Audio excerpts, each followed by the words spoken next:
สวัสดีค่ะต้อนรับคุณผู้ชมเข้าสู่รายการตลาดเช้าเล่าเรื่องพบกันอย่างนี้นะคะเป็นประจำเลยค่ะทุกวันจันทร์ถึงวันศุกร์แป๊บเดียวศุกร์อีกแล้วพี่แป้งลิศสุดสัปดาห์อีกแล้วเสาร์อาทิตย์ไม่เจอท่านผู้ชมคิดถึงจังเลยหรองั้นมาหาไหมล่ะอย่าหยุดนะอย่าหยุดงานเลยไปหาเราตอนเที่ยงคืนแล้วกันมีรีรันเข้าเสาพอดีเลยนะใช่ครับทางช่อง14แห่งนี้แหละเกือบไปแล้วไปดูย้อนหลังก็ได้นะครับทางเพจก็ได้หรือว่าจะร่วมสนุกนะครับทางเพจตลาดเช้าเล่าเรื่องก็มีนะครับไปดูมีของแจกเพจเราป๋ามากแจกตลอดเลยป๋ามากไม่ป๋ามากนะไม่มีผลต่อด้วยนะฮะได้ข่าวไม่ค่อยสบายไหมเหรอคุณเกี่ยวกับฝุ่นปะเนี่ยไม่น่าจะเกี่ยวกับฝุ่นค่ะน่าจะแบบว่าป่วยตัวรุมๆเป็นไข้ริชาเราโอเคไหมสุขภาพช่วงนี้ก็น้ำมูกย้อยอยู่แต่เป็นเพราะว่ากินเผ็ดเมื่อกี้คนละเรื่องกันแสดงว่าวานยังไม่ได้ล้างจมูกต้องล้างจมูกนิดนึงใช่ไหมเขาบอกว่าช่วงนี้มาว่ากทมนั้นอากาศจะดีขึ้นแล้วนะครับค่า PM 2.5 จะลดลงแต่เขาบอกว่าในพื้นที่จุดเสี่ยงก็ยังต้องสวมแมสยังต้องระวังอยู่โดยเฉพาะเขาบอกว่าพื้นที่พวกป้ายรถเมล์นะครับแล้วก็รถไฟฟ้าเพราะว่าพอคนไปออกกันเยอะๆปั๊บอากาศมันจะยิ่งอับก็ยังแบบว่าอย่าเพิ่งถอดแมสนะอย่าเพิ่งประมาทในช่วงนี้นะฮะส่วนวันนี้ซ้อมวงสวิงกันหรือยังคุณผู้ชมยังไงอะซ้อมวงสวิงเกี่ยวกันอย่างนี้นี่คือท่าอะไรคะคืออะไรคะท่าไรกอล์ฟครับเพราะว่าเราจะมีกิจกรรมให้คุณผู้ชมไปออกรอบพูดไปไอคนพูดนี่ก็ตีไม่เป็นหรอกนะการแข่งขันกอล์ฟการกุศลชิงถ้วยพระราชทานสมเด็จพระเทพรัตนราชสุดาสยามบรมราชกุมารีนะครับโดยมูลนิธิการจัดการเพื่อความมั่นคงร่วมกับสมสวันนี้เรามีแม่งานมีประธานมูลนิธินะครับซึ่งเป็นคนจัดงานนะครับจะมาพูดคุยกับเราด้วยว่ารายละเอียดการรับสมัครเป็นยังไงพ่อบ้านเตรียมหนีเมียไปตีกอล์ฟให้ดีครับขนาดนั้นเลยเหรอคะปล่อยเขาไปมีความสุขบ้างหนีไปเพื่อการกุศลไม่เป็นไรอย่าให้จับได้นะเป็นอย่างนั้นไปนะคะคุณผู้ชมคะส่วนวันนี้ค่ะในช่วงอร่อยติดตลาดนะคะเรามีปองไข่ดูปูไข่ดองนั่นเองค่ะร้านเขาชื่อปองไข่ดูจริงๆนะคุณผู้ชมเป็นคำผวนค่ะน่ารักดีอยากรู้ที่มาเหมือนกันนะคะว่าร้านนี้เขาจะเป็นยังไงแต่ที่รู้ค่ะเขาบอกว่าอาหารทะเลเนี่ยทั้งสดทั้งแซ่บซีดมีทั้งแบบเผาแบบนึ่งที่สำคัญค่ะไม่ต้องออกไปดมฝุ่นเพราะว่าสามารถ Delivery มาส่งถึงบ้านได้นั่นเองค่ะโอ้โหดีงามไม่ธรรมดานะรอชิมกันเลยทีเดียวนะฮะเดินเข้ามานี่อยากจะชิมแล้วอยากเข้าไปช่วงของแฟรี่แล้วแหละตอนนี้แต่ว่าช่วงเช้าช้อปปิ้งก็เก๋กูดไม่แพ้กันเป็นเรื่องราวของสาวน้อยคนหนึ่งหน้าตาก็น่ารักอยู่แล้วนะชอบงานศิลปะชอบวาดภาพเริ่มจากวาดภาพตัวเองก่อนจนวันนี้สามารถวาดภาพทุกคนเลยและสามารถนำมาเป็นสินค้าที่น่ารักคิวตี้มากเป็นของชำร่วยก็ดีเป็นของขวัญก็ได้โดยเฉพาะวาเลนไทน์แบบนี้เมื่อกี้แอบไปถามเขาบอกว่าจ้องล่วงหน้าเดือนหนึ่งคิวยาวแล้วโอ้ไม่ทันแล้วไม่ทันแบรนด์นี้ชื่อแบรนด์มาโบเรียจริงๆต้องติดตามในช่วงชาวช้อปปิ้งแอบชื่อยากเหมือนกันนะมาโบเรียรอเปิดช่องนี้เลยนะฮะโฆษณาก็ห้ามเปลี่ยนเพราะว่าคุณจะพลาดสิ่งที่ดีสุดในชีวิตไปเลยจริงเหรออะไรจะขนาดนั้นช่วงสุดท้ายนี่เขาบอกว่าของสวยพอๆกับหน้าตาเจ้าของเลยจริงนี่รอดูของรอดูเจ้าของครับดูทั้ง2อย่างเลยแล้วกันพี่เป้งเนี่ยรอดูจุดเอวเคล็ดคอเคล็ดไปหมดเลยเมื่อเช้านะคะส่วนช่วงที่ผ่านมาใครๆก็หลายคนบอกอยากไปท่องเที่ยวตั้งแต่วันที่30 มกราคมเราเลยให้เป็นชิมลางไปแล้วนะไปเที่ยวระยองกันนะคะมีชื่อคอนเซปต์ด้วยเที่ยวชุมชนระยองต้องลองต้องมาโอท็อปนวัดวิถีนะคะเขาจัดงานกันไปนะคะ29 มกราคมจนถึง3 กุมภาพันธ์วันนี้เรามีภาพบรรยากาศมาฝากคุณผู้ชมด้วยเป็นการท่องเที่ยวเปิด3เส้นทางใหม่ค่ะเชื่อมโยงกิจกรรมภายใต้โครงการไทยนิยมยั่งยืนนะคะสร้างรอยยิ้มคืนความสุขเพื่อคนไทย6 วัน 5 คืนบรรยากาศจะสนุกสนานขนาดไหนที่ระยองไปชมกันเลยค่ะ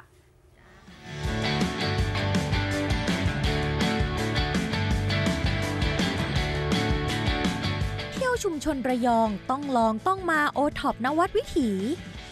กิจกรรมเชื่อมโยงเส้นทางท่องเที่ยว3เส้นทางภายใต้โครงการไทยนิยมยั่งยืนสร้างรอยยิ้มคืนความสุขเพื่อคนไทยโครงการเที่ยวชุมชนระยองต้องลองต้องมาโอท็อปนวัดวิถีจัดเพื่อลดความเหลื่อมล้ำของสังคมและมุ่งเน้นการสร้างรายได้และความเจริญความเข้มแข็งทางเศรษฐกิจให้กับชุมชนเชื่อมโยงการท่องเที่ยวแต่ละท้องถิ่นเพื่อพัฒนาเศรษฐกิจฐานรากให้เกิดรายได้กับชุมชนยกระดับคุณภาพชีวิตของประชาชนอย่างทั่วถึงกระตุ้นเศรษฐกิจและสังคมภายในประเทศให้มีความเข้มแข็งทำให้จังหวัดระยองเป็นที่รู้จักทำให้คนในชุมชนเกิดความภาคภูมิใจในเอกลักษณ์และภูมิปัญญาของท้องถิ่น พัฒนาสินค้า1ตำบล1ผลิตภัณฑ์อันจะนำไปสู่การเพิ่มศักยภาพการแข่งขันในตลาดทั้งในประเทศและต่างประเทศเพื่อนำไปสู่ความมั่นคงมั่งคั่งและยั่งยืน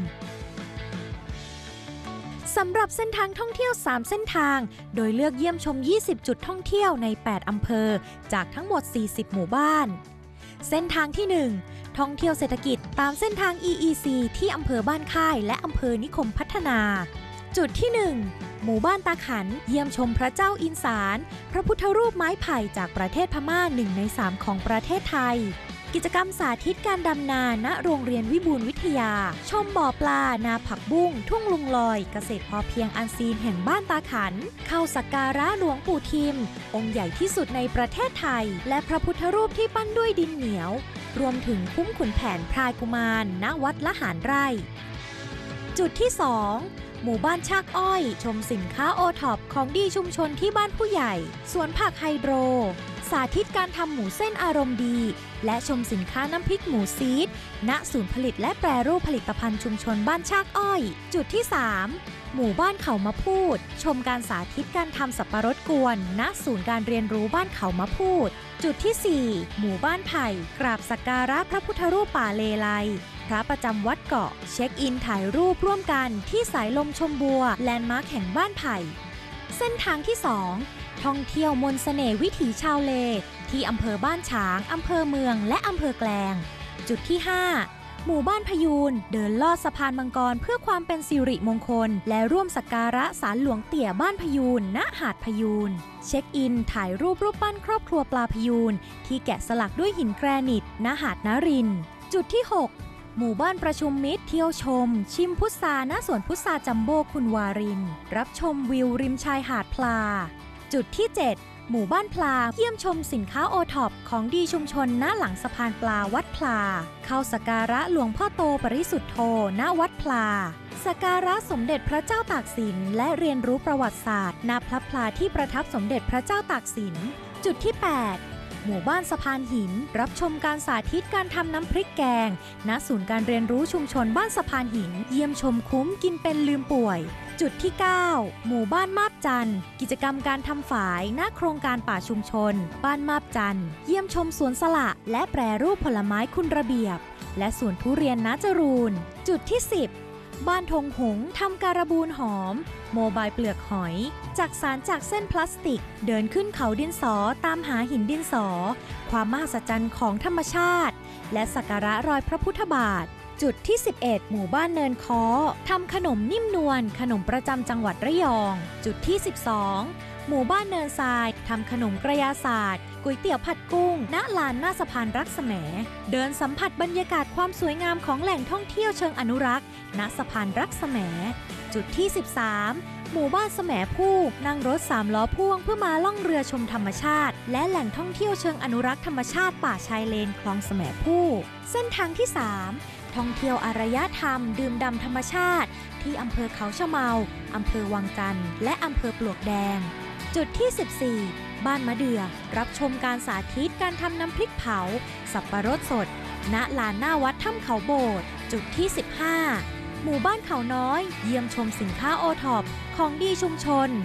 และรับชมการสาธิตการทำทองม้วนสดณบริเวณตลาดล้านนาจุดที่16หมู่บ้านประขบสักการะสิ่งศักดิ์สิทธิ์และอธิษฐานขอพรจากลูกแก้วสารพัดนึกณวัดท่าวัฒนมงคล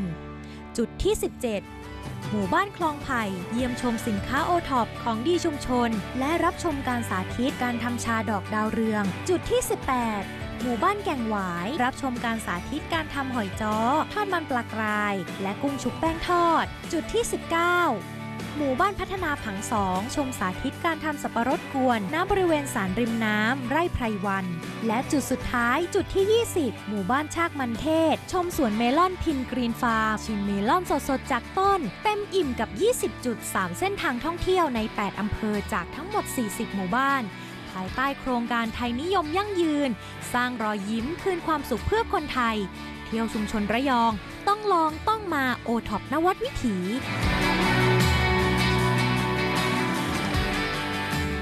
ค นะครับเขาพยายามที่จะบอกแล้วว่าระยองจริงๆแล้วไม่ใช่ว่าดูมรสุมนะครับก็ไปไม่ได้มีแต่ทะเลให้เที่ยวแต่ว่าเที่ยวได้ทั้งปีเที่ยวให้ครบ40หมู่บ้านเลยนะฮะมีทั้งผลไม้มีของดีมากมายรออยู่เพราะว่าแค่นี้ยังไม่ครบ40หมู่บ้านทีมงานก็บอกเที่ยวจะหมดแรงเหนื่อยแล้วเยอะเลยนะครับดูสถานที่ของระยองแล้วนะครับเดี๋ยวเรามาดูกิจกรรมสุดพิเศษกันบ้างนะครับ Saturday School Foundation นะครับเรียนเชิญผู้ที่สนใจการศึกษานะครับไปเข้าร่วมงานแสดงความสามารถและกิจกรรมมากมายนะครับจากนักเรียนในโครงการภายใต้ชื่องานปลูกกล้าให้กล้าฝันในวันเสาร์ที่9กุมภาพันธ์นี้นะครับตั้งแต่เวลา10 โมงเช้านะครับถึงบ่าย3 โมงเย็นนะครับณเมกะพาร์คเมกะบางนาครับค่ะไปเที่ยวกันนะคะจะระยองก็ดีนะคะหรือว่าจะไปเนี่ยเมกะบางนาใกล้ๆนะคะสำหรับชาวกรุงค่ะส่วนใครที่เที่ยวเหนื่อยแล้ววันนี้เรามีเมนูค่ะมาเติมพลังแล้วก็ให้สุขภาพดีมาฝากดีกว่าเชิญทางด้านนู้นเลยค่ะไปเมนูวันนี้นะคะมีชื่อว่าเฉาก๊วยคาราเมลนมสดมันง่ายมากๆเลยค่ะเฉาก๊วยคาราเมลและนมสดนั่นเองนะคะทั้ง3อย่างนี้คุณผู้ชมดูค่ะนี่เลยหลักๆก็จะต้องเป็นอย่างแรกเฉาก๊วยมีนี่ด้วยนะคะคอนเฟลกนะคะใส่ลงไปค่ะเป็นเหมือนอาหารเช้าสำหรับน้องๆและนี่ก็คือคาราเมลนั่นเองค่ะเพิ่มขึ้นมานะคะเป็นไอศครีมด้วยแบบนี้นะคะเลือกรสชาติที่ชอบได้เลยนะคะอันนี้เราเลือกมาเป็นช็อกโกแลตชิพนะคะและขาดไม่ได้เลยนั่นก็คือนี่เลยค่ะนมไทยเดนมาร์กนมโคสดแท้ 100% ไม่ผสมนมผงนะคะสูตรแลคโตสฟรีด้วยเชิญพี่เป้งเลยค่ะหลังจากนี้ครับผมนะครับลำดับแรกเลยนะครับเราจะเริ่มต้นด้วยการใส่เฉาก๊วยลงไปนะครับผมไม่ต้องหมดนะฮะเดี๋ยวเต็มแก้วนิดหน่อยพอนิดหน่อยพอสวยงามวันนี้นะฮะไม่ได้เป็นเรื่องของการคนหรือผสมเลยนะครับเป็นเรื่องของการเรียงชั้นเฉยๆใส่แก้วลงไปเราจะโยนหน้าที่ในการผสมให้กับคนดื่มแทนนะฮะเพื่อความสวยงามเพราะถ้าบางคนมาคลุกกันหมดเนี่ยเรียกว่า texture มันไม่สวยเป็นแบบนี้ดีกว่านะคะหลังจากนั้นเราก็จะใส่เป็นน้ำแข็งเลยครับน้ำแข็งโอเคใส่ลงไปนะคะเรียบร้อยเอาแค่พอประมาณช่วงนี้อากาศเช้าอยู่ไม่ต้องเย็นมากก็ได้ค่ะครับผมงั้นก็ใส่น้ำแข็งนิดเดียวค่ะหลังจากนั้นก็ใส่นมสดนี่เป็นเฉาก๊วยนมสดแล้วนะคะใช่ครับเฉาก๊วยนมสดแล้วนี่ประมาณนี้หลังจากนั้นเราก็ใส่เป็นน้ำเชื่อมคาราเมลครับนี่นะครับจะช่วยให้นมหอมหวานนะครับกลิ่นคาราเมลถ้าคนที่ชอบสายหวานนี่บอกว่าหลงเลยนี่ค่ะถามว่าแยกชั้นทำไมนึกถึงเครื่องดื่มอย่างเช่นแบบใครชอบกาแฟนะฮะลาเต้มันก็จะออกมาสวยนะฮะเวลาเสิร์ฟอาหารเช้าซีเรียสค่ะซีเรียลเราไม่ต้องซีเรียสค่ะซีเรียลก็พอใส่อันนี้เขาเรียกว่าซีเรียลนะคะลงไปค่ะเขาเรียกว่า on top นะฮะรองพื้นใบนะฮะแต่ว่าที่ท็อปสุดจริงๆไม่ใช่ซีเรียลแต่เป็นสิ่งที่ริชาร์กำลังพยายามตักอยู่อย่างมากนะครับไอศครีมครับผมทีมงานครับผมขอไปซอย4ได้ไหมทำไมคะไปซื้อช้อนไอศครีมสักอันได้ไหมเดี๋ยวผมจ่ายเองเอาซอย4นี่หมายถึงรัชดาใช่ไหมคะใช่ครับใกล้ๆเนี่ยไม่กลางวันก็เป็นตลาดไงไม่ได้ไปเที่ยวค่ะแหมไอศครีมนะคะได้อยู่พยายามอยู่สวยมากจริงสวยงามอยู่ค่ะเอาสวยแล้วเอาเป็นว่าตรงนี้เรารู้กันแต่ในจอโอเคนี่สวยมากเย่เอาเท่านั้นดีกว่าโอเคค่ะจะชิมของตัวเองไหมคะไหนๆก็ไหนๆแล้วดูอะไรดีดูเขาบอกว่าปล่อยเป็นหน้าที่ของคนชิมฮะเพราะฉะนั้นคนพูดต้องชิมเองได้ครับทำไงดีต้องไล่จากนมลงไปหาเฉาก๊วยไล่ทุกชั้นเราต้องชิมทุกชั้นนี่ข่าวร้ายครับอะไรคะดูดเฉาก๊วยไม่ขึ้นดูให้ขึ้นเพิ่มหน่อยโอเคเฉาก๊วยอร่อยนะเนี่ยมีความกรุบกรอบของธัญพืชนะฮะหรือว่าซีเรียลตักไอศครีมเข้าไปตอนนี้ไม่ต้องตักก็รู้แล้วเป็นยังไงมันจะอร่อยแน่นอนคือมีทุกรสชาติอยู่ในแก้วเดียวรสชาติไม่ธรรมดาทีเดียวนะคะเอาล่ะเมนูดีๆแบบนี้นะคะคุณผู้ชมก็สามารถทำเองได้ง่ายๆที่บ้านเพียงแค่มีนมไทยเดนมาร์กนั่นเองค่ะคือเราชอบป้ายของเขาอะอะไรอะชอบป้ายทีมงานให้เขาเขียนว่าอร่อยมากอะอร่อยมากช่วงหน้าไม่ใช่ดิช่วงหน้าไปตีกอล์ฟช่วงนี้อร่อยมากครับช่วงหน้าไปตีกอล์ฟพาคุณพ่อบ้านไปสมัครตีกอล์ฟกันนะครับสักครู่เดียวครับค่ะนี่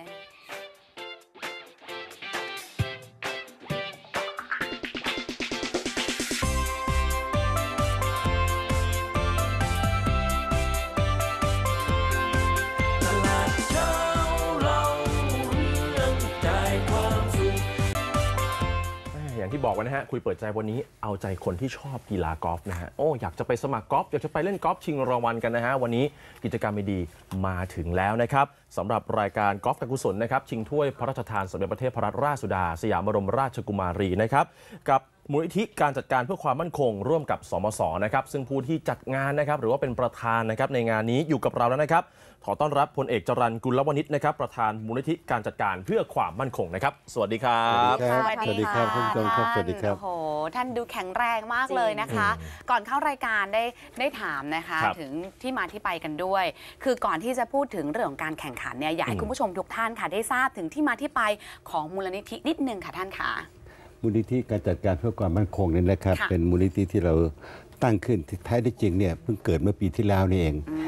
เป็นผู้ที่สำเร็จการศึกษาจากหลักสูตรการจัดการเพื่อความมั่นคงขั้นสูงซึ่งทำมาแล้ว10 รุ่นแล้วก็มีลูกศิษย์ลูกหาประมาณ 1,500 คนแล้วนะครับ 1,500 คนก็จะเป็นผู้ที่จะไปทำประโยชน์ให้บ้านให้เมืองนะครับก็ต้องใช้เงินใช้ทองก็ตั้งมูลนิธิขึ้นแท้ที่จริงเนี่ยใช้เงินใช้ทองเป็นส่วนหนึ่งการตั้งมูลนิธิก็เพื่อที่จะไปบอกว่าจะให้1,000 กว่าคนของเราเนี่ยไปช่วยบอกให้พี่น้องประชาชนมีคุณธรรมมีจริยธรรม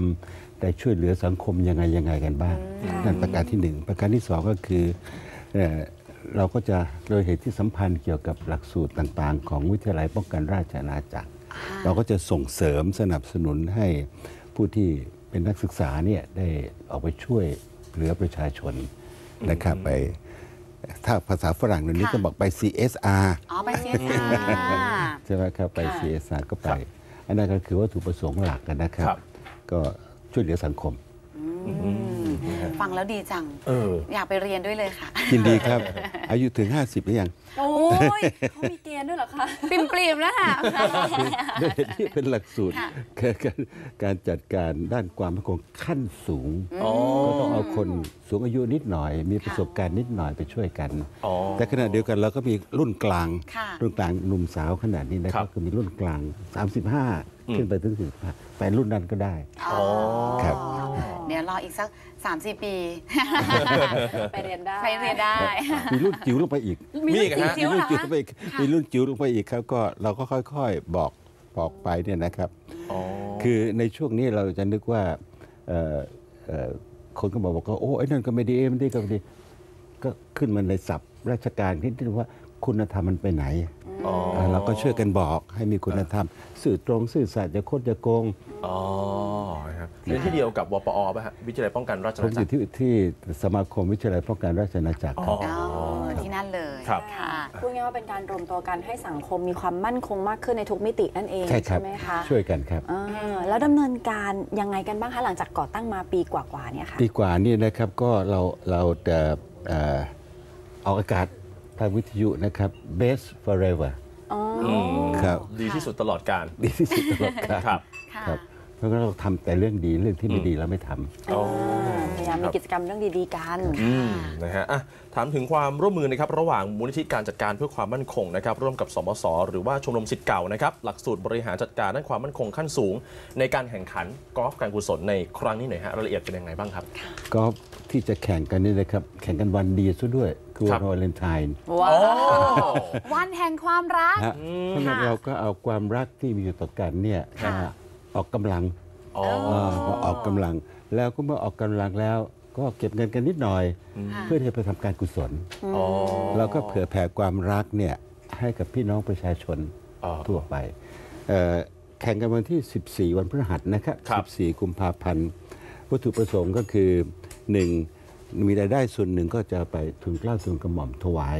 เพื่อโดยเสด็จพระราชกุศลตามพระราชอัธยาศัยเพื่อการศึกษาไปแล้วแต่พระองค์ท่านอันที่2ก็จะช่วยกิจกรรมของมูลนิธิอันที่3ก็จะช่วยกิจกรรมของชมรมสมสนะครับและอันที่4ก็คือช่วยกิจกรรมการกุศลทั่วไป4ประการแล้วสถานที่ครับท่านครับสถานที่นะครับสนามกอล์ฟคาสคาตากอล์ฟคลับอยู่ที่ไหนคลอง15องครักษ์นครนายกนึกออกไหมครับไปไม่ไกลเลยปทุมธานีไปนิดเดียวเดี๋ยวก็ถึงแล้วเมื่อคืนแอบไปส่องเว็บไซต์มานะครับของสนามแห่งนี้สวยมากสนามมาตรฐานดี สนามมาตรฐานดี ค่ะ ถ้าใครยังไม่เคยไปเห็นอยากจะเชิญให้ไปดู ไปดูได้ มาตรฐานดี เขาบอกเป็นวิวพาโนรามา ว้าว บางคนมารีวิวลงปั๊บเนี่ยลงในเว็บพันทิปลงเนี่ยคนเข้าไปองุ่นเปรี้ยวขนาดว่าอิจฉาอยากไปตีบ้างเขาบอกวิวสวยมาก สวยฮะดอกไม้ดอกไร่สวยมากเลย ครับ โอ้โหน่าไปมากเลย คือ ค่ะ ไปแล้วเราสบายใจ ถึงแม้ว่าจะไม่ได้ไปตีนะครับไปคุยกันไปดูดอกไม้ ไปดูภูมิประเทศไปรับประทานกาแฟรับประทานอาหาร แล้วที่สำคัญคือได้ไปพบเพื่อน สำคัญกว่านั้นฮะผมเห็นว่ารายการนี้มีรางวัลใหญ่คนแบบตีทีเดียวลงโฮอินวันเนี่ยมีรางวัลใหญ่รออยู่ใช่ไหมฮะ จริงเหรอคะ โฮลอินวันตอนเช้านะครับ ครับ รถโตโยต้า ครับ ยาริสไอติฟ โอ้โห นะครับตอนเช้า รับไปเลยนะ ฮ รับไปเลย ตอนเช้านะตอนบ่าย ค่ะ ตอนบ่ายโตโยต้าแคมรี่ อ๋อ 2 คันนะครับโฮลอินวัน ไปซะดีมั้งเนี่ยไป ไป ตี ไหม แบบนี้เลยเอา เอาให้ได้ทั้งเช้าทั้งบ่ายเลยนะพี่ สองคันเลยนะ นี่ครับตอนบ่าย โอ้โห โตโยต้าแคมรี่ในตอนบ่าย ไปเลยนะ ครับ ค่ะต้องทำให้ได้ แต่เห็นบอกว่ามีแบ่งเป็นทีมด้วยซุปเปอร์ VVIP VVIP VIP โอ้โหหลายอย่างมากเลยค่ะ คือทุกคน VIP หมด ไม่ไปเนี่ยทุกคนไปเนี่ยเป็นบุคคลสำคัญของเรานะก็เป็นเพื่อนที่เรารัก ค่ะ แล้วก็คือเชิญไป ตอนเช้านี่ก็เป็นกลุ่ม VIP ก็จะเป็นโฮลอินวันก็จะเป็นโตโยต้ายาริส ที่เป็นของราง ไอ วัล ติฟครับตอนเช้านะครับ ค่ะ เนี่ยเราให้เขาช่วยกันทีมละ50,000นะครับช่วยกันเอาเงินไป ตอนบ่ายเนี่ยก็เป็นVVIP กับ Super VVIP อ๋อตีเป็นกวนเลย เป็นกวนครับตอนบ่ายก็จะเป็นกวนซึ่งราคาแพงขึ้นนิดหน่อย แล้วก็เป็นถ้วยพระราชทาน อ๋อ แล้วก็โตโยต้าแคมรี่โตขึ้นหน่อยครับ โอ้โหหลายแบบเนาะ ทุกคนไปไม่ต้องเดินมากมีรถกอล์ฟ อ๋อ ครับ แหมผู้จัดเข้าใจผู้จัดเข้าใจ คนสูงอายุก็สบา อย ย่างนี้ก็นับแต้มรวมเป็นทีมอย่างนี้ใช่ไหมครับ ครับก็ ประมาณ นับแต้มเหมือนครับ ค่ะ กติกา ดี ทั่ว เนาะ ไป ได้มาเจอเพื่อนๆ ได้พบปะ ค่ะ พูดคุยกันได้ออกกำลังกาย เนอะ ได้ทำงานการกุศลรวมกันอีก ใช่ ด้วย แจ๋วเลย เนี่ยได้บุญ ได้บุญ และในวันแห่งความรัก วันแห่งความรักนะครับเพราะบ้านคนไหนแบบว่าเพิ่งจะได้อิสรภาพวันนั้นน่าจะตีไก่เป็นพิเศษ อิสระภาพ ชวนแม่บ้านไปด้วยก็ได้ ฮะ ชวนแม่บ้านไป ชวนแม่บ้านไป ให้แม่บ้าน ด้วย ไปคอยไปกินกาแฟก็ได้ อ๋อมีคลับเฮาส์ ใช่ นะฮะท่านจรัญยังตีอยู่ไหมฮะ น้อยลงครับ น้อยลง เพราะว่าจะหนึ่งเวลาไม่ค่อยได้ ครับ สองเราก็ต้องหารุ่นราวคราวเดียวกันถึงจะสนุก อ๋อ ถ้าไปตีกับคนรุ่นหนุ่มสาวขนาดนี้นะครับ ครับ เราก็สู้เขาไม่ได้เขาแข็งแรงกว่าเรา อ๋อสู้ได้ ท่านยังดูแข็งแรงอยู่นะคะ ดูแล้วอายุดูเหมือนน่าจะ 65 แหม ประมาณ ชอบใจ นี้ เลยให้อายุน้อยลงนี่ อา นะ ยุน้อยลงเอาความจริงได้ไหมคะ ได้83นะครับ โอ้โห 83 ตอนเดินไปสตูตอนแรกเนี่ย น่าเชื่อเลย เดินแข็งแรงเลย เออ เข้มแข็งเลย โอ้ยดูแลตัวเองยังไงครับเนี่ย จริง ก็ออกกำลังกายให้สม่ำเสมอ ครับ ทำจิตใจให้สบาย ครับ นะครับ แล้วก็อย่านอนไม่หลับเรื่องอะไรที่ร้ายๆเนี่ยพอฉันจะนอนก็ให้ไปไกลๆเรื่องอะไรที่เราปวดหัวนะครับ พยายามปล่อยวาง แล้วก็ปล่อยวางปล่อยวางใช่ ครับ ค่ะ โอ้เป็นไอดอล เอาไว้น ผ อก มเลย บ้าน ผมอยากแก่ไปแล้วเป็นอย่างเงี้ยยังแข็งแรงอยู่ ค่ะ โอ้ แบบนี้เราจะเตรียมตัวยังไงดีคะท่านคะท่านลงด้วยไหมคะลง เอ่อ แข่งขัน คิดว่าจะลงด้วยค นั่ รับ นไง ครับ คะจะต้องมีการเตรียมตัวฝึกซ้อมอะไรกันเยอะไหมคะ ก็ต้องไปซ้อมนิดหน่อย ซ้อมไดรฟ์กันหน่อย ฮะ อืม ซ้อมนิดหน่อย ครับผมอ่ะรายละเอียดการรับสมัครครับท่านครับ รับสมัครได้มีเบอร์นะครับ เดี๋ยวกรุณาขึ้นให้ดูอันนี้ข้อมูลขึ้นมาแล้วนะครับ ค่ะ นะครับที่ www นะครับjmegolfmedia.com นะครับหรือนี่แหละครับหมายเลข 2 หมายเลขแรกเนี่ยคนรับสายจะชื่อ 097นะฮะ778 9999นะ เนี่ย ครับ คุณณรงค์หงส์บิน ค่ะ โอ้นะครับอีกหนึ่งหมายเลขนะครับ0819228386นะครับ ค่ะ คุณธนรัตน์พญาน้อย อ๋อแม่ระบุเบอร์เล ท่าน ย ทำได้ด้วยว่าใครคือเบอร์ไหน ความทรงจำยังดีอยู่เลย แข็งแรงแข็งแรง มีเว็ เพื่อบ น ไซ เรา ต์ด้ นี่ วย ครั ใช่ บ ไหม เพื่อนที่เรารักเราก็ต้องจำให้ได้ นี่ ย้ำอีกครั้งนะครับ ส่วนช่องทางออนไลน์นะครับ www.jmegolfmedia.com นะครับ สนใจก็รีบไปสมัครกันได้นะฮะรถยนต์ 2 คันรออยู่ ค่ะอยากจะให้ท่านพูด มี ถึงมูลนิธิ กอล์ฟใกล้ธงมีอะไรต่างๆนะครับ ค่ะ มีกอล์ฟใกล้ธงแล้วก็ธรรมดาต้องมีรางวัลบูบี้ อ๋อ บูบี้เนี่ยยากกว่าโฮลอินวันอีก กำลังมันปูปี้ บูบี้เนี่ยยากกว่าโฮลอินวันอีก บูบี้ยังไงคะ บูบี้เนี่ยก็คือตีแล้วคะแนนแย่ที่สุดไม่ดีที่สุด คือไม่ใช่โบกี้ คือเป็นบู บูบี้ บี้ไปเลยหนักกว่าโบ บูบี้ กี้ เนี่ยเขาอยากได้กันนะครับ เพราะว่า เลวที่สุดเลย คือคะแนนเกินเยอะสุดอะคะแนนเสียเยอะสุด no birdie no par no bogey No bogey บูบี้นั่นเอง คือคนที่สะสมโอเวอร์พาสูงสุด ปรากฏว่าทุกคนไปเอาบูบี้นี่แหละ เอาใครตีแย่ ส สุด นุ นี่ ก แหละ มาก วันนี้ต้องขอบคุณนะครับท่านพลเอกจรัญกุลวณิชนะครับประธานมูลนิธิการจัดการเพื่อความมั่นคงมากๆนะครับโอ้โหดูอ่อนกว่าวัยขนาดนี้แล้วต้องจัดงานเป็นแม่งานเจองานหนักต้องให้อะไรไปเติมพลังเพื่อสุขภาพซะหน่อยนี่ ค่ะ นะครับ นมทะเลหมากนมโฮสุดท้าย ขอบคุณ 100% นะครับ นมผงสูตรแลค ขอบ โตส คุณ ฟรี ครับแลคโตสครับครับ ขอบคุณนะคะ ขอบคุณ ท่าน ค่ะ ค่ะขอบคุณค่ะ ต้องดื่มนมทุกวันนะครับ ช่วงหน้ามีของเสริมสุขภาพด้วยนะ นี่ไงท่านขาดื่มนมแล้วเดี๋ยวช่วงหน้ามีปูไข่ดองค่ะ โอ้ดีจังเลยครับ น่าสนใจมากสดๆเลยค่ะ มาจากจันทบุรีมีบ่อพักที่กรุงเทพด้วยนะคะ เดี๋ยวไปชิมแล้วก็ไปชมกันนะคะ อร่อยติดตลาดช่วงนี้พักสักครู่เดียวค่ะ ครับ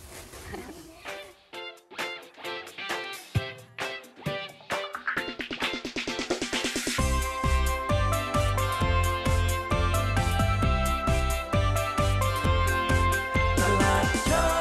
เราเรื่องใจความสุขสนุกทุกเรื่องราว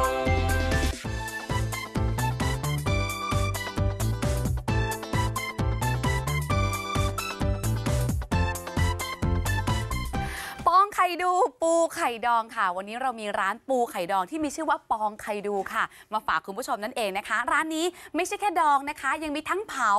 นึ่งด้วยค่ะ นี่ไงดองเผานึ่งโอ้โหหลายอย่างทีเดียวค่ะ ที่สำคัญนะตอนนี้ไม่ต้องเดินทางออกไปดมฝุ่นค่ะ สามารถ Delivery มาได้ส่งตรงถึงหน้าบ้านคุณผู้ชมเลยนะคะ เอาล่ะมาพูดคุยกับเจ้าของร้านกันเลยดีกว่านะคะ ขอต้อนรับคุณชินพัสสิตาและคุณเชตรีชาวัฒน์รุ่งตะวันธนาวัฒน์ค่ะ สวัสดีค่ะ สวัสดีครับสวัสดีครับ นี่ไง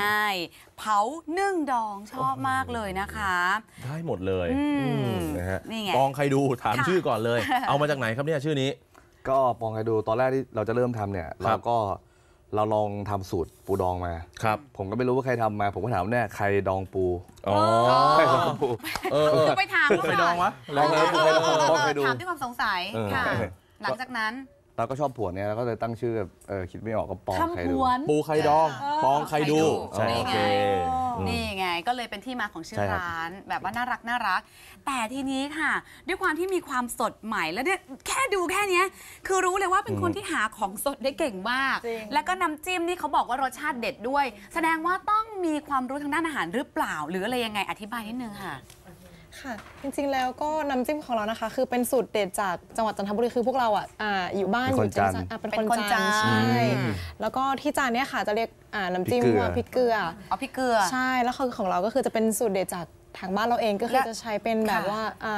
เขาเรียกว่ามะปี๊ดอะค่ะ มาปี๊ด มะปี๊ด ใช่ บางทีเขาเรียก มะปี๊ดคืออะไรคะ บางทีเขาเรียกว่าส้มปี๊ด ส้มปี๊ด ส้ม จะ จี๊ เป็ ด นเหมือน มันจะไม่ใช่ ลูก มะนาว เล็ก ลู ๆ กเล็ ใช่ ก ค่ะเปรี้ยว มันเป็นส้มเหมือนกันแต่ลูกเล็กนี่แหละ ใช่ค่ะ เอามาทำเป็นน้ำจิ้มซีฟู้ดเนี่ยเหรอคะ ใช่ค่ะ ก็คือเหมือนแบบเป็นส่วนผสมในน้ำจิ้มของเราอะค่ะ โอ้ ใช่คือมันจะมีกลิ่น มันจะมีความหอม ใช่ เตะขึ้นมาเลย อืม อ๋อทำไมเป็นความรู้มีความรู้แบบนี้แสดงว่าทำอาหารอยู่แล้วหรือเปล่าที่บ้าน ไม่นะครับจริงๆ2 คนเราเรียนจบวิศวะมา อ้าว แล้วก็แบบว่าก็ไม่ค่อยรู้เรื่องเกี่ยวกับการทำอาหาร แต่ทีนี้เราก็คือเขาเรียกว่าครูผักหลักจำเราอยากจะทำขึ้นมาคุณแม่ แล้วก็เอาวิชาจากคุณแม่มาเอามามิกซ์ลองเทสทำแล้วทำเล่าทำแล้วทิ้งทำแล้วทิ้ง ลองทำจนกระทั่งอันนี้ชิมแล้วมันผ่านนะอันนี้ แล้วทิ้งอยู่นานไหมคะ ก็ประมาณ 30 กว่ารอบครับ 30 กว่ารอบ เยอะอยู่ค่ะ ใช่ ค่ะ แหมอยากไปอยู่ช่วงทำแล้วทิ้งจังเลย จะได้ไม่ต้องทิ้ง ให้ผมนี่แหละ ใส่ปากผม ไม่ต้องใช้เลยนะสารกันบูด ไม่ต้อง ไม่ทันบูดอะค่ะ เป็นเทศบาล จัดการหมด โอ้โห เป็นเทศบาลด้วย แต่ทีนี้เนี่ยก็ทำมานานแล้ว ต้องถือว่าเป็นเจ้าแรก ๆ ของปูไข่ดองเลยทำมากี่ปีแล้วคะ จริงๆ ตอนนี้เราเริ่มก็ประมาณ1 ปีกับอีกประมาณ 2 เดือน 2 เดื เดื อ อน น เฮ้ย แต่ร้านดังมากเลยนะ คือจะบอกว่าคนที่แบบสั่งกันเยอะจนเราคิดว่า โอ้โห ใช่ น่าจะนานแล้วอ่ะ เปิดใน แต่จ IG ริงๆ ก็ แป๊บ เจ ดียว อเป็นวิดีโอแบบว่าดูแล้วยั่วน้ำลายมาก ใช่ ร้านนี้ดังจริง ๆ แต่ว่าก็คือเป็นสูตรของเราเอง แล้วก็ ใช่ ค ครับ วามสดก็เลยทำให้มีชื่อเสียงใช่ไหมคะ จริงๆซิกเนเจอร์คือมันก็มีแบรนด์อื่นเปิดอยู่ แต่ว่าเราก็ให้มันต่างโดยที่เราเป็นเจ้าหนึ่งที่เรียกว่านึ่งตรงจากบ่อจริงๆคือเรามีฟาร์มที่เราส่งออกไปเมืองจีนแล้วเราก็ ทำขายส่งในภัตตาคารในว่าเชียงใหม่ภูเก็ตเราส่งเพราะฉะนั้นเนี่ยเรามีของที่เป็นสแตนด์บายตลอดเวลา โอ้ นะครับ ก็คือจากจันทบุรีก็มีบ่อ และถ้าเกิดว่าจะขายที่กรุงเทพมีบ่อพัก เรา ด้วย ใช่ ห็น เรา บอก ก็ขึ้นตรงจากที่เมืองจันทร์มาทุกเช้ามาส่งแล้วก็มีบ่อครบวงจร มีระบบเลี้ยงแบบจำลองให้เขามีชีวิตอยู่อะไรเงี้ยครับ โอ้ย อย่างที่เห็นเลยนะครับในภาพนี่คือบ่อที่เรามีอยู่ ครับ ไว้พักสำหรับให้สดที่สุด ครับ นี่ไงเขาเห็นมีคนบอกว่า คือไม่ใช่แค่แบบว่าสดอย่างเดียวคือเป็นๆเลย เป็นเลย สดอันนี้คือไม่ใช่นอกน้ำแข็งเอามาเป็นมานอกนะสดนี่คือต้องว่ายน้ำอยู่เลย โอ้โห ว่ายน้ำอยู่เลย แบบว่ามีออเดอร์ปุ๊บเราก็แบบหยิบจากบ่อเลยค่ะ ทันทีเลย ค่ะ ทันทีเลย อ๋ออย่างว่า ตัว ปู เป็น เนี่ย ๆแน่นอน ปูทำเป็นๆกับตายแป๊บเดียวตายมันก็ต่างกันแหละ ต่างกันต่างกัน คือแค่ไม่กี่นาทีนึงก็รสชาติก็ต่างกัน จริงๆ ไม่ เลย ต้องจิ้มน้ำพริกนะครับ ถ้าเราตัวเป็นๆนี่เนื้อมันจะด้วยอนูเนื้อข้างในเนี่ยมันจะมีความหวานของเขาความฉ่ำ ค่ะ อยู่แล้ว นี่ไงอ่ะดูเมนูแต่ละเมนูดีกว่านะคะว่ามีอะไรบ้างตั้งแต่ด้านนู้นเลย ครับ ปูนึ่งใช่ไหมคะ อันนั้นเป็นปูม้านึ่งค่ะ ปูมานึ่ง ค่ะ อันนี้ไซส์นี่ก็มีหลายไซส์ไหมฮะ ปูม้านึ่งเราจะมีเป็นไซส์6ตัวโลค่ะ 6 ตัวโล ใช่ค่ะ อันนี้ของเราก็เป็นแบบเป็นจากบ่อเหมือนกันเลยค่ะ ปูม้าค่ะ อันนี้ก็ ช่วงเทศกาลนี่ที่ไหนไม่มีของที่ของเราจะมีของที่สแตนด์บายตล โอ้ อด ยนี่ไง ตรุษจีนหรือว่า ค่ะ สงกรานต์ ค่ะ ได้เลย เขาดังมาได้เพราะอย่างนี้แหละ ถัดมานี่หอยเชลล์ไซส์ใหญ่มาก ใหญ่จริง ตัว ใหญ่ ใหญ่ จริง เบิ้มเลย ใหญ่มากเนาะ ทำไมใหญ่ขนาดนี้ฮะปกติผมจะเห็นแต่พวกหอยเชลล์ญี่ปุ่นที่ใหญ่ได้ขนาดนี้ ถ้าหอยที่อื่นมันอาจจะไม่แตกต่างเราบางทีเรากินเนี่ยเราอยากให้มันเต็มคำแล้วแบบเฮ้ยหลับตาฟินเลย ยอนี่ไงนี่ไง กำปั้นเที่ยวกำปั้น นี่ใหญ่มาเริ่มเลย ใหญ่กว่ากำปั้นพิริศครับ ค่ะค่ะอ้าวถัดมาเห็นมีตุ่งแช่ กุ้งแช่ อ๋อ กุ้งแช่ครับพี่ กุ้งแช่ป่าอุ้ยแบบมาพร้อมกับน้ำจิ้มซีฟู้ดเนี่ยขอดูหน้าตาของกุ้งแช่นิดหนึ่งนะคะนี่ว้าวตัวใหญ่ดูสดเหมือนกันนะค่ะอันนี้ของที่บ่อเหมือนกัน ใช่ครับ ค่ะ อันนี้จากจานครับเป็นกุ้งก็เป็นกุ้งขาวครับ ค่ะ กุ้งขาวไซส์ใหญ่ ครับ ใช่ ค่ะ ถัดมา อีกนิ ปู ดนึง ไข่นึ่ง ปูไข่นึ่ง อันนี้ปูอะไรเอ่ย ปูทะเลครับ ปูทะเล ไข่ ค่ะ ปูทะเล อันนี้ก็จะเป็นจากคลองขุงที่จันทบุรี ตัวนี้เนี่ยเป็นซิกเนเจอร์เลย ใช่เป็นแล้วเราจะค่อนข้างชูโรงเรื่องไข่ เพราะว่าถ้าไข่ไม่เยอะนี่เราก็ไม่ส่ง อ๋อ เพราะว่าส่งไปลูกค้าขบนใช่ ในกรุงเทพนี่เราค่อนข้างคัดสรรเพราะว่าอย่างที่ว่าคนบ้านเรานี่กินของไม่ใช่เขาไม่รู้นะครับเรารู้เพราะฉะนั้นเนี่ยเราทำอะไรก็ค่อนข้างที่จะค่อนข้างออร์แกนิก คือไม่มีเวลามานั่งเจอปนบางคนคิดว่าไข่เยอะอย่างเงี้ยบางที่บอกว่าเป็นการฉีดอะไรไปหรือเปล่า แต่ที่นี่เราไม่มีเวลามานั่งคิดเพราะว่าเราคอนเฟิร์มด้วยเวลา 90 นาที ค่ะ เพราะฉะนั้นเนี่ยมัน จะต้องส่งภายใน 90 คือ นา บางที ที จะมาทำอะไรแบบนั้นไม่มีเวลาทันแน่นอน ไม่มีเวลา นี่เวลามาคิดมาจงมาฉีดคือเราปุ๊บจากบ่อปุ๊บนึ่ง จับปุ๊ นึ่ บ งส่ นึ่ ง ง เล เลย ยส่ง แล้วไม่ไข่มันได้แน่นขนาดนี้ล่ะคะ ก็เราคัดเราจะมีวิธีการดูก่อนที่เขาจะเอามานึ่งเนี่ยเราดูที่ก้นของเขาครับที่ตับปิ้งมันมีวิธีดูอ ก้ ยู่ นปูเป็นก้นแบบนี้ไข่เยอะ นูนดูที่ความนูนประมาณนี้ผมให้ดู ค่ะ เห็นไหม อันนี้ยกตัวอย่างนะทีนี้มันแกะมาแล้ว จริงๆ คือ เนี่ย ดูที่ตาปิ้งมัน ตับปิ้งของมัน ค่ะ อันนี้คือมันแกะไปแล้วเนาะเพ ค่ะ ราะเรานึ่งจริงๆเนี่ยถ้ามันมีไข่ตรงเนี้ยมันจะมีความอูมนูนขึ้นมา อ๋อ ใช่ มันจะรู้เลยอ่ะ มันเหมือนกับคนท้องอ่ะ ใช่ใช่ อารมณ์เดียวกันค่ะมันก็จะมีนูนๆหน่อยหนึง ครับ นะคะอ้าวถัดมาอีกนิดนึงนะคะ อันนี้ซิกเนเจอร์เลยเดี๋ยวได้ชิมแน่ปูดอง ปูดอง ค่ะ ค่ะ นี่คือซิกเนเจอร์ของร้านแล้วก็เป็นชื่อร้านเลยนะฮะ ค่ะ นี่ ปูดองนี่คือยังไงคะ ปูดองก็นี่คือของเราก็จะเป็นสูตรน้ำปลากวน ค่ะ ก็คือสูตรเด็ดจากที่บ้านเหมือนกัน อ้ อีกเช่นเคย ยา ใช่ค่ะ ค่ะ อันนี้คือจะเป็นสูตรจากน้ำปลาที่ตำบลหนองบัวค่ะ ใช่ ทำไมถึงต้องเป็นที่นั่นคะ เพราะว่าที่นั่นคือเขาเรียกอะไร ทำมาธรรมชาติ ค่ะ เป็นธรรมชาติเลย หนองบัวจันทบุรีเนี่ยจะขึ้นชื่อ เพราะว่าเขาจะค่อนข้างออร์แกนิกคือแบบว่าเขาเรียกว่าหมักกระเดตุ่มหมาเลยครับ อ๋อ หมักกันนี่ตุ่ม ใช่ ขนาด กลิ่น เลย ก็จะหอม หอมมันจะหอม ใช่ พี่เป้ง ชิม คะ ไปเลยได้นะ พี่ พี่ เป้ เป้ง ง ชิมก่อนได้ จัดค่ะ เรามี ในระหว่าง ช้อน นี้ อยู่ เดี๋ยวเราไล่ไปเรื่อยพี่ชิมไปก่อนอันนี้ถัดมาค่ะเป็นกุ้ง ค่ะ เป็นกุ้งแม่น้ำค่ะ ตัวใหญ่มาก อันนี้จะเป็นไซส์4ตัวโลค่ะ 4 ตัวโลโอ้โห ใช่ บิ๊กบึ้มเลยอ่ะ คือเท่าฝ่ามือเลยนะคุณผู้ชมค่ะนี่ไง นี่ตัวเท่าเนี้ยดู ใหญ่กว่ามือแฟรี่ ใหญ่กว่ามือแฟรี่จริง ๆ ดู ใหญ่มาก โอ้ใหญ่มาก เนื้อนี่นูนขึ้นมาแบบ เยอะเลยอะนี่เราขายไงคะเนี่ย จริงๆเนี่ยตัวนี้คือร้านเราเนี่ยราคาไม่แพงเลย ค่ะ ลองเทียบราคาได้ตรงนี้เนี่ยเราขายอยู่ที่ตัวละถ้าเป็นไซส์5ตัวโลเนี่ยตัวละ350 โอ้ 4ตัวโลนี่ตัวละ450 นี่ นั่นเอง ไงแค่ ค่นั้นเอง เยอะมาก แต่ปูไข่ดองนี่ไปโอ้ย เป็นไงล่ะ ร เป็ ส นไง ชา ล่ะ ติ กินลืมฝุ่นเลย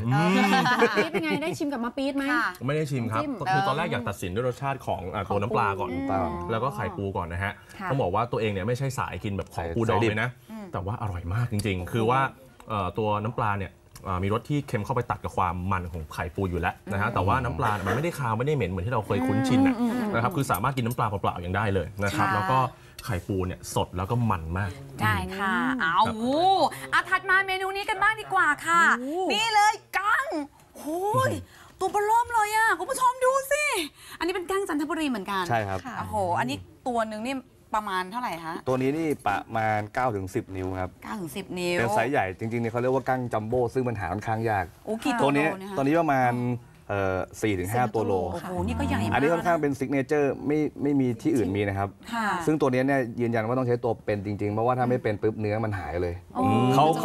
าเป็นอะไรไม่รู้ จริงๆ ถ้าแบบตายปุ๊บเนื้อหายเลย เนื้อฟีบเลย เนื้อฟีบเลย มันไม่ฟู ค่ะ ไม่หยุด ใช่ ดี นี่ไงน่าทานมากเลยอะ เนื้อหวานมากตัว เนื้อ นี้ หวานส่งไปเลย จานนี้เท่าไหร่คะอยากรู้เลยอ่ะ อันนี้ขายตัวละ395ครับ โอ้ ไม่แพง จริงๆในตลาดนี่เราตามอาจจะตกโลละ 2,000 กว่าบาท สามารถได้ที่นี่ก็ตกโลประมาณ 1,500เราขายส่งอยู่แล้ว นี่ไง เป็น เอาถัดมาฝั่งนี้ให้ฝั่งนู้นชิมไปค่ะ นี่คือหอยหวาน ว้าว ไม่ธรรมดาเหมือนกันดูสิ ครับ หน้าตาแบบว่าน่าทานมาก ใช่ หอยหวานของเรานะคะก็คือจะตัวเป็นๆเหมือนเช่นเคยเลย ก็คือ ถ้าเกิดว่าเวลาที่การที่เราจะดูนะคะ ก็คือว่าเราต้องดูเนื้อข้างใน ต้องดูเนื้อข้างในค่ะ ค่ะ เวลาดึงออกมาแล้วคือมันจะมาถึง นี่ไง เห็น โอ้ ถึงสีน้ำตาล ใช่ อันนี้เลยอะค่ะ คือไม่ต้องใช้ซ่อมเลยอะใช้มือดึงนี่คุณผู้ชมนี่ฟุบหุยไม่ธรรมดาจ เพราะ ริ ว่าง ไอตัวหอยหวานนี่ที่เราเคยเห็นส่วนใหญ่ที่เห็นเนี่ยเขาจะเป็นหอยฟิต เพราะหอยฟิตเนี่ยเนื้อข้างในมันจะไม่มี แต่ความหวานนี่มันคืออวัยวะข้างในของมัน ข้างในสุดเลยที่ พอเราดึงมามันต้องมีตับไตไส้พุงมันอะ นี่ไงมันถึงจะอร่อยอ่ะชิมให้คุณผู้ชมดูเลยดีกว่า เมื่อกี้คุณเชฟบอกว่าอะไรนะคะ หอยต้องยังไงนะคะ มีอวัยวะข้างในปกติถ้าหอยฟิตดึงมาแล้วขาด มันก็ไม่มีความหวานมันอยู่ข้างใน ค่ะ โอ้ยแล้วมันกรึบมากเลยอ่ะ สดทุกอย่างเลยอ่ะ จริงๆ คุณผู้ชม ทั้งหอย ทั้งกั้งทั้งปู กั้งเนี่ยมีมันแก้วอยู่ด้วยนะฮะ เนอะ กลางลำตัวแบบนี้ฮะ โอ้ เมื่อกี้ทำหล่นแต่ยอมครับ ยอมกินต่อ กลัวเสียของฮะแล้วก็ก้างเนี่ยง่ายๆเลยคือเวลาเราดึงออกจากเปลือกเนะครับ ค่ะ ถ้ามันไม่สดจริงเนื้อมันจะขาด อ๋อ นะครับแต่ถ้าเกิดมันสดในเวลาดึงเปลือกออกมาปั๊บเนื้อมันจะยังอยู่เป็นชิ้นสวยเหมือนเดิม แล้วเนื้อหวานมาก เนื้อหวาน มัน เนาะ หวานมันหวาน มาก ปูไข่นึ่งกินยัง ยังเลย โอ้ยอร่อย ใช่ครับ มากเลยคุณผู้ชม กินให้หมดครับ เห็นบอกว่านอกจากเมนูที่เอามาที่รายการของเรา ครับ ยังมีเมนูใหม่ด้วย ใช่ค่ะ ตอนนี้ที่ร้านเราจะมีเมนูใหม่ก็คือเป็นปลากระพงทอดน้ำปลาค่ะ ใช่ ส่งถึงบ้านเลย ใช่ค่ะ ก็คือของเราจะเป็น Delivery เนาะ ก็คือจะส่งทั่วกรุงเทพเลยอะค่ะ ก็คือ อันนี้เราไม่มีหน้าร้านนะ ใช่ค่ะ ไม่มีหน้าร้าน ไม่มีหน้าร้าน ใช่ คือจะ ใช่ ส่งอย่างเดียวเลย ค่ะ ก็คือหลังจากที่ลูกค้าคอนเฟิร์มออเดอร์เนี่ยเราก็จะจัดส่งภายใน 90 นาทีเลยอะค่ะ คือต้องไม่เกิน 90 นาที ค่ะ การันตีเลย แต่ถ้าวันเทศกาลนี่ช่วงเย็นๆอาจจะเกินนิดนึง ก็ต้อง เทศกาล ก็แจ้งก็ แจ้ ไม่ งกัน แจ้ ไป งมา ใช่ครับ อยากจะสั่งแล้วค่ะ ใช่ครับ ต้องสั่งยังไงอะคะ ค่ะวิธีทางการสั่งก็คือของเราเนาะจะแนะนำคุณลูกค้าค่ะเป็นทาง Line แอดอะค่ะก็คือจะเป็นตัวแอดนะคะแล้วก็ตามด้วยปูไข่ภาษาอังกฤษนะคะคือเป็นแอด POOKAI อะค่ะก็คือจะให้คุณลูกค้าส่งโลเคชันมาทาง Line อะค่ะแล้วก็สามารถออเดอร์ผ่านทางนั้นแล้วก็ถามรายละเอียดทางนั้นได้เลยอะจ้ะ แนะนำให้สั่งทางไลน์เนาะเพราะว่า ครับ มันเดี๋ยวนี้คือแชร์โลเคชั่นไม่ต้องโทรถามทางก็เสียเวลาแล้วก็ส่งตามโลเคชั่นเลย แล้วมันก็ดูรายละเอียดได้ด้วย ใช่ ว่าจดเมนูอะไรตรงนั้นนะคะ นี่ ครับ เวลาได้มาค่ะจะเป็นแบบนี้ นี่เห็นไหมเป็นกล่องแบบนี้เลย ใช่ครับ ถูกไหมคะแพ็กเกจจิ้งของเขา ครับ ดีอะ ทราบมาว่ามีครัวหลายที่ด้วยใกล้ที่ไหนให้ที่นั่นส่ง ใช่ครับ พอลูกค้าแอดไลน์มาปั๊บเนี่ยแชร์โลเคชั่นปุ๊บเรามี ครับ สตาฟที่คอยเช็คให้ว่าเฮ้ยอยู่ใกล้ตรงนี้นะ ถูกสุดแล้วก็ส่งที่นั่น แล้วก็ซัพพอร์ตค่าส่งที่ให้มันเซฟคอร์สด้วยกับลูกค้า โอ้โหคิดมา ตอนนี้มีอยู่ เพื่ 3 สาขาไม่อยู่ที่ร่มเกล้าแล้วก็สะพานพุทธแล้วก็ ครับ มีที่รังสิต ครับ เดือนหน้าก็จะมีที่ไซม้าหรือว่าแถวนนทบุรีครับ ที่แฟรี่จับอยู่คืออะไรอะคะ ค่ะ อันนี้ปูดองครับ อันนี้จะเป็นแพ็กเกจจิ้งของปูดองอะค่ะ ค่ะ อ๋อ หน้าตาจะเป็นแบบนี้ค่ะ หน้าตาดีมากเลยอ่ะ แต่ถ้าเป็นแบบ เท่าไหร่อะคะ อันนี้คือปูไข่ดองของเรา มี จะมี 3 ทั้งหมด 3 ไซส์ค่ะ มีไซส์ M L X ค่ะ แล้วก็จะมีอีกไซส์หนึ่งจะเป็นไซส์พิเศษก็คือเป็นไซส์ XL ราคาเริ่มต้นที่ 290 ค่ะ โอ้ก็ไม่แพงนะฮะกับอาหารรสชาติแบบนี้นะฮะ สุดยอด สั้นๆเลยคือว่ามาปี๊ดเนี่ยหอมมากนะครับ เนอะ น้ำจิ้มแซ่บนะครับส่วนอาหารทะเลทุกอย่างสั้นๆเหมือนกันว่าสดทุกอย่างจริง โอ้โห คอนเฟิร์มจริง ๆ นะคะ ทุกอย่างสดใหม่ค่ะ แล้วก็ส่งตรงถึงหน้าบ้านคุณผู้ชมนะคะ รับรองได้เลยค่ะว่าร้านนี้ฟินจริง ๆ นะคะ เพราะฉะนั้นแล้วอร่อยติดตลาดจึงมีประกาศนียบัตรมอบให้ด้วยค่ะ ให้กับร้านปองไข่ดูปูไข่ดองให้เลยนะคะ ขอบคุณคุณเชนและคุณชินนะคะ ขอบคุณนะครับขอบคุณมากครับ อร่อยทุกเมนูจริง ๆ นะคะ เดี๋ยวขอฝากโปรโมชั่นนิดนึงได้ไหมครับ ได้เลย ได้ค่ะเอา จ พี่ ริ โป้ งๆ พี่โป้ ถ้าเกิดตอนนี้ทางร้านมีโปรโมชั่น ปกติเราชอบทานอาหารก็ต้องถ่ายรูปใช่ไหมครับ ครับ เพียงแค่เซลฟี่ถ่ายรูปคู่กับอาหาร เราจะมีแคชแบ็กคือโอนคืนให้ครับ โอ้ 50 บาท โอ้ แล้วก็หรือว่าถ้าเกิดถ่ายวิดีโอก็โอนคืนให้75 บาทครับ เฮ้ย แต่ว่าเป็นแล้วก็วิดีโอนี้ก็คือต้องแบบว่าแท็กผ่านอินสตาแกรมของทางร้านนะคะ ครับ อ๋อมองใครดูเลย ใช่ค่ะ เราเอามาถ่ายรายการลดเท่าไหร่ครับ ทั้งรายการ ถ้ามาเดี๋ยวนะ ถ้าเกิดว่าเดี๋ยวบอกโปรโมชั่นเลยดีกว่า ถ้าสั่งมาจากร้านตลาดเช้า เราเรื่อง จากรายการเรามีส่วนลดให้ 10%เลย แน่ โอ้ยเกือบพลาดโปรโมชั่นแล้ว ให้นานแค่ไหนคะให้นานแค่ไหน ค่ะ ก็วันนี้เนาะ ค่ะภายใน สำหรับ วันนี้ ภายในวันนี้ ภายในวันนี้ 10%นะคุณผู้ชม ร้าน เอ้า เปิดตั้งแต่10 โมงนะครับ กริ้งกลางกริ้งกลาง กริ้งกลาง ไลน์ไปไลน์ไปแล้วกันนะคะไลน์ไปขอบคุณอีกครั้งหนึ่งนะคะ ขอบคุณครับ ขอบคุณค่ะจานนี้ไม่ให้แล้วนะคะค่ะเช้าช้อปปิ้งมาดูของสวยๆเก๋ๆกับเจ้าของแบรนด์ที่สวยไม่แพ้กันห้ามพลาดค่ะ ตอนนี้เจอผู้โชคดีแล้วครับชื่ออะไรครับ ป้าลำไยจ้า วันนี้เจอปุ๊บแจกปั๊บมีนมไทยเดนมาร์กมาแจกนะครับ ปกติเคยดื่มนมไทยเดนมาร์กไหมค เค รับ ยครับ แล้วรู้จักนมไทยเดนมาร์กสูตรใหม่ไหมอ่ะ ยังไม่รู้ครับ ยังไม่รู้จักนั้นพูดตามผมนะครับ แบล็กโต๊ดฟรี แลคโตสฟรี อีกครั้งหนึ่ง แลคโตสฟรี เห็นไหมครับ เราแจกกันง่ายๆแบบนี้เลยนะครับ กับนมไทยเดนมาร์กสูตรแบล็กโต๊ดฟรีนะครับ วันนี้รับไปเลยครับ ขอบคุณครับ เย้ใครอยากแจกหรือว่าอยากได้รับนมง่ายๆแบบนี้นะครับ วันหลังอย่าลืมนะครับ ติดตามด้วยนะครับ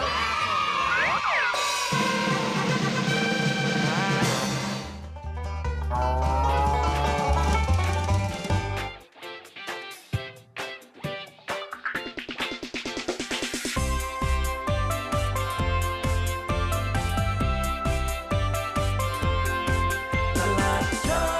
เราเรื่องใจความสุขสนุกทุกเรื่องราว ว้าวคุณผู้ชมเห็นไหมคะผลงานนี้เนี่ยเป็นเรื่องราวของสาวท่านหนึ่งต้องบอกว่าน่ารักมากๆเลยนะคะเขาชื่นชอบการวาดภาพเป็นชีวิตจิตใจ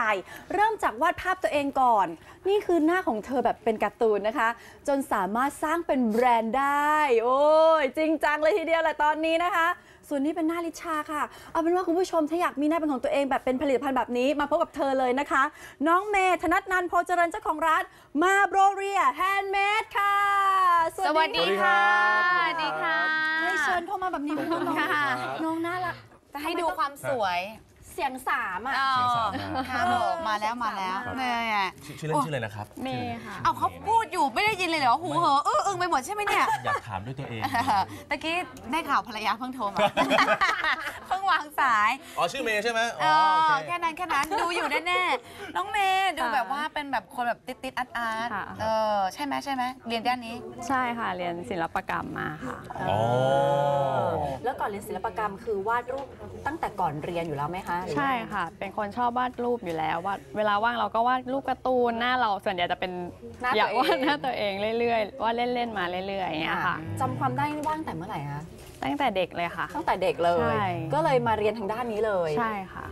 แล้วหลังจากนั้นทำไมเราถึงมาสร้างเป็นแบรนด์ของตัวเองคะ คือพอเราวาดการ์ตูนเนี่ยครั้งแรกเลยเราวาดหน้าเราลง Facebook ใช่ไหมคะ Facebook ส่วนตัวปุ๊บแล้วเพื่อนๆเห็นก็วาดให้หน่อยสิชอบอยากได้บ้างอะไรอย่างเงี้ยค่ะ เราก็เลยทำไงดีเปิดเพจ Facebook ดีกว่า จะได้เก็บงานวาดไว้ในนั้นอะไรเงี้ยค่ะพอเราเปิดเพจปุ๊บก็มีคนเข้ามาดูก็เป็นจ้างวาดงานก่อนเป็นวาดในโปรแกรมปุ๊บแล้วก็ส่งเป็นไฟล์งานวาดเขาก็เอาไปอย่างเงี้ยค่ะค่ะพอหลังจากนั้นมาเรื่อยๆเมย์ก็รู้สึกว่าเราไม่อยากให้ลูกค้าได้แค่แบบภาพ